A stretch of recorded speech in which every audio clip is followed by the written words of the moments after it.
কলাপাড়াবাসীর দীর্ঘদিনের আকাঙ্ক্ষিত যুগ্ম জেলা ও দায়রা জজ এখন কলাপাড়ায় এখানে আদালতের কার্যক্রম সপ্তাহে একদিন পরিচালিত হয় এবং পাশাপাশি আছে সিনিয়র জুডিশিয়াল ম্যাজিস্ট্রেট আদালত, সিনিয়র সহকারী জজ আদালত।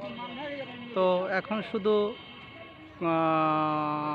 আপিল আদালতটি জেলা জজ সাহেবের নিয়ন্ত্রণাধীন আছে এবং কলাপাড়া যদি জেলা হতো তাইলে আমরা মনে হয় সেই কোর্টটিও পেতাম এবং অর্থাৎ পটুয়া কলাপাড়া উপজেলাধীন কলাপাড়া থানা, মহিপুর থানা, রাঙ্গাবালী থানা এই এবং দুটি উপজেলার মানুষ অন্তত স্বস্তিতে তা থাকতো।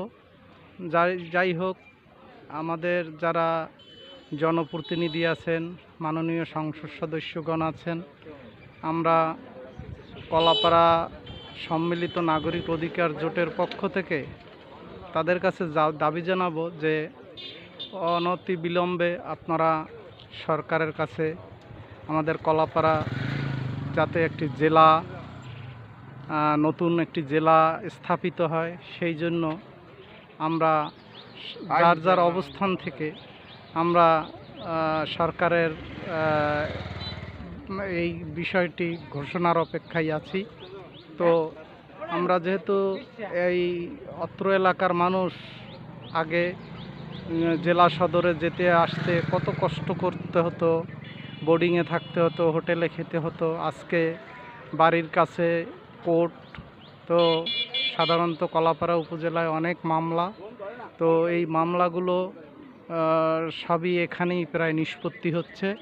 তো এবং বিচারিক কার্যক্রমও খুব দ্রুত এগিয়ে যাচ্ছে এবং মাননীয় বিচারকগণ সাধ্যমতো চেষ্টা করছে।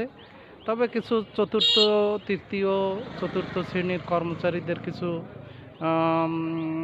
সমস্যা রয়েছে, তবে মাননীয় বিচারক মণ্ডলী সাধ্যমতন চেষ্টা করছে এবং সকলের সহযোগিতা থাকলে আমরা আশা করি সেই সমস্যাটিও দ্রুত সমাধান হওয়া সম্ভব। ধন্যবাদ।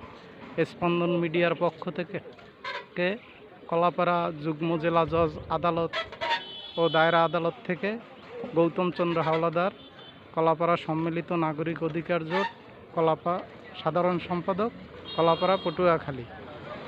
এই আমাদের এক সিনিয়র ভাই আসছেন, অ্যাডভোকেট তপন কুমার ভৌমিক। দাদা, এই কলাপাড়া তো যুগ্ম জেলা দায়রা আদালত প্রতিষ্ঠিত হয়েছে, তো আপনি এই আদালতেরই তো একজন আইনজীবী, তো আপনি এই দীর্ঘদিন এই যে কোর্টগুলো